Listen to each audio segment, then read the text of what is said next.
आने वाले दिनों में नॉर्थ ईस्ट में 300 से ज्यादा झील बनेगी, जो हमेशा के लिए बाढ़ का, फ्लड का मैनेजमेंट कर देगी। पूरे उत्तर पूर्व के विकास के लिए सिंगल विंडो सिस्टम अपनाया और एक बहुत बड़ा बजट नरेंद्र मोदी जी ने उत्तर पूर्व के डेवलपमेंट के लिए देने का काम कर रहा है। ये 10 साल में उत्तर पूर्व को अपना मानकर, नॉर्थ ईस्ट को अपना मानकर इसके विकास की चिंता की। प्रधानमंत्री जी ने तय किया है कि हर माह कोई न कोई एक मंत्री उत्तर पूर्व के किसी न किसी राज्य में रात्रि निवास करते होंगे। मैं आपको बताना चाहता हूं, आजादी के बाद नॉर्थ ईस्ट में सभी प्रधानमंत्रियों की कुल मुलाकात 21 है, 21 आसाम छोड़कर, और नरेंद्र मोदी जी की अकेले की नॉर्थ ईस्ट की मुलाकातें 78 है। ये बताता है कि उत्तर पूर्व को कितना महत्व दिया गया है। जब देश का प्रधानमंत्री वहां जाकर रात्रि निवास करता है तो अपने आप प्रशासन का ध्यान इसकी तरफ आता है। मैं कुछ आंकड़ों की तरफ भी आपका ध्यान दिलाना चाहता हूं। ये 10 साल में उत्तर पूर्व के विकास के लिए, नॉर्थ ईस्ट के विकास के लिए ढेर सारे न केवल प्रयास किए गए, बजटरी प्रोविजन को भी बढ़ाया। 14-15 की तुलना में 24-25 के बजट में 153%, 150% की वृद्धि करने का काम हमने किया है।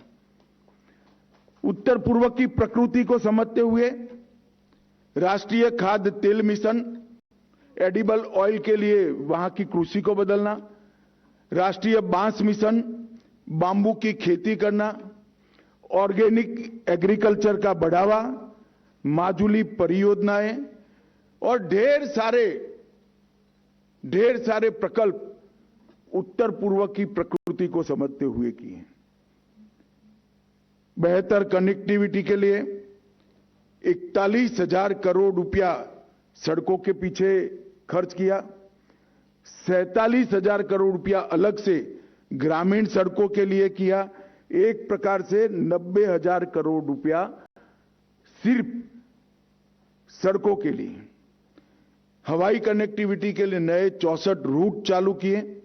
वाइब्रेंट विलेज कार्यक्रम में 4800 करोड़ रुपया खर्च किया, जो अरुणाचल को विशेषकर फायदा देता है। और रेलवे के लिए 81,000 करोड़ रुपीस। ये सारा बजटरी प्रोविजन के अलावे है। और आज भारत का सबसे लंबा रेल कम रोड ब्रिज कहीं पर है तो ब्रह्मपुत्र पर बनाने का काम। भूपेन हजारिका सेतु बनाया, अरुणाचल को ग्रीनफील्ड एयरपोर्ट दिया, 100% रेलवे का इलेक्ट्रिफिकेशन किया, आसाम से भूटान तक रेल लाइन बन रही है और सिक्किम में 100% ऑर्गेनिक खेती का लक्ष्य सिद्ध करने का काम भी हमारी सरकार के दौरान हुआ। और एक जमाने में नॉर्थ ईस्ट में फैक्ट्री का मतलब होता था ज्यादा से ज्यादा अच्छा इन्वेस्टमेंट तो कागज बनाने की फैक्ट्री, बांबू के प्रोसेस की फैक्ट्री। आज असम में 27,000 करोड़ का सेमीकंडक्टर का प्लान आ रहा है जो आपके लिए काम करेगा। और इतना ही नहीं, और 2.5 लाख करोड़ का इन्वेस्टमेंट आ रहा है। और हमारे शिक्षा मंत्रालय ने सभी यूनिवर्सिटियों को यहां बुलाकर उनके कोर्स के विद्यार्थियों की संख्या को, इंजीनियरिंग पढ़ने वाले विद्यार्थियों की स्ट्रीम को रीसफल कर सेमीकंडक्टर, एयर कनेक्टिविटी, इंफ्रास्ट्रक्चर और अलग अलग प्रकार की इंडस्ट्री जो वहां जा रही है, पैकेजिंग इंडस्ट्री, ये सब के लिए कोर्सेज शुरू करने का भी काम किया है। आप मेरी बात विश्वास से मानिएगा, नींव डालने का काम इस 10 साल में हुआ है। 10 साल के अंदर नॉर्थ ईस्ट के एक भी बच्चे को, एक भी युवा को देश के अन्य हिस्से में काम करने के लिए नहीं जाना पड़ेगा। नॉर्थ ईस्ट में ही आपको रोजगारी। ये तब होता है जब कोई भूभाग को अपने मन से विकास करने का तय करता है। क्यों, चाहे अटल जी की सरकार हो, नरेंद्र मोदी जी की सरकार हो, ये विचार क्यों आया? क्योंकि चाहे विद्यार्थी परिषद हो, चाहे भारतीय जनता पार्टी हो, ये सभी संगठनों ने पूरे देश को अपना माना। देश के कण कण को विकसित बनाने का यज्ञ तभी होता है जब उस हिस्से पर लगाव होता है। जब मैं कहता हूं 2.5 लाख करोड़ रुपया सिर्फ कनेक्टिविटी के लिए हमने खर्च किया, तो सब अचंभित हो जाते हैं। बड़े बड़े राज्यों को इतना बजट नहीं मिला है, मगर कंपैरिजन इस तरह से नहीं होती।